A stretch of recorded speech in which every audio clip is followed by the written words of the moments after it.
तच्चाणे काले समयं बुद्धेहि जुत्तिमग्गेन नो आराहण समये पच्चखो अनुभवो जम्हा।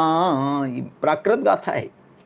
किसकी गाथा है ये ध्यान नहीं आ रहा है मेरे को, अभी याद नहीं है। तच्चाणेषण काले, तत्व का अन्वेषण करते हुए, शायद तत्व ज्ञान तरंगनी की हो सकती है। तत्व का अन्वेषण करते हुए समयम बुद्धेहि जुत्तिमग्गेन, समय नाम आत्मा को अच्छी तरह से जानना, जुत्तिमग्गेन युक्ति मार्ग से जानना। युक्ति माने प्रमाण नय आत्मा को युक्ति, प्रमाण से जानना, नए से जानना, युक्तियों से जानना, सब जानना, तर्क से लगाना, आपको जो कुछ करना है सब करना।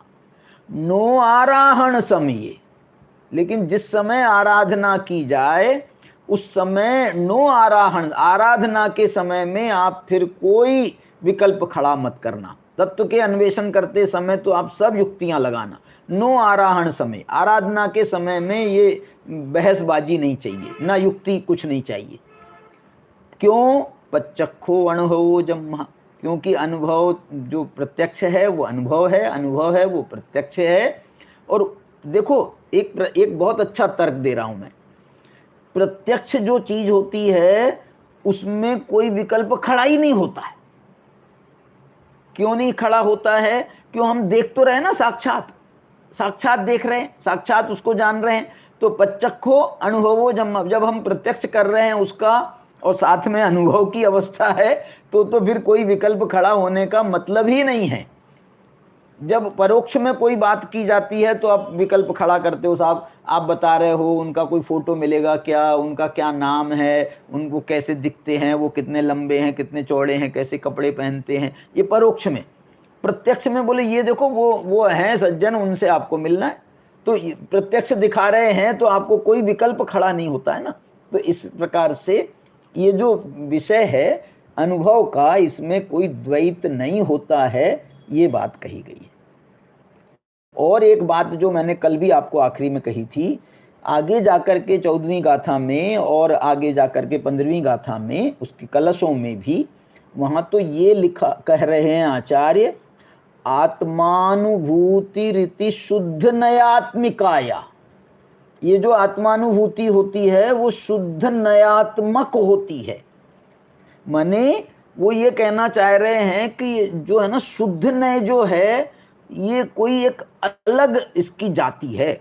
सारे विकल्प जो हैं उन विकल्प नयों के विकल्पों को शमन करने वाला है शुद्ध नय है। वो भी शुद्ध नय भी एक नय, लेकिन वो सब नयों के विकल्पों को शमन करता है। इसलिए कहना चाहते हैं कि आत्मानुभूति है ये शुद्ध नय की है। और ऐसा भी कह सकते हैं हम कि आत्मानुभूति में जैसे ही प्रवेश करते हैं तो ये शुद्ध नय का विकल्प भी खत्म हो जाता है, लेकिन अंत में वही था, इसलिए शुद्ध नयात्मक ऐसा कहा। अथवा आत्मानुभूति को ही शुद्ध नय कह दिया जाता है। इस ऐसी भी एक अपेक्षा आती है। और एक मैं जो बात आपको बता देता हूँ, पंचाध्यायीकार ने और एक आध जगह और भी आचार्यों ने ऐसे निर्विकल्प और सविकल्प ऐसे भेद किए हैं प्रमाण के, नय के। प्रमाण दो प्रकार का, सविकल्प प्रमाण, निर्विकल्प प्रमाण। निर्विकल्प अवस्था के लिए बोले वहां पर सविकल्प प्रमाण नहीं होता है, निर्विकल्प होता है। सविकल्प नय नहीं होते हैं, निर्विकल्प नय होते हैं। ऐसा भी जिनागम में अपेक्षा मिलती है। उसकी और अपन जो है विस्तार से अभी चर्चा, और बहुत मौके आएंगे अपने को। अभी तो कल अपन इसके अगला 10वां कलश है जो 14वीं गाथा की उत्थानिका के रूप में प्रस्तुत किया जाएगा।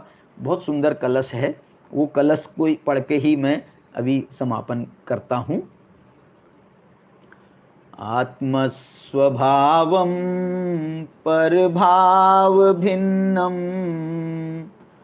आपूर्णमाद्यन्त विमुक्तमेकम् विलीन संकल्प विकल्प जालम प्रकाशयन् शुद्ध नयोभ्युदेति।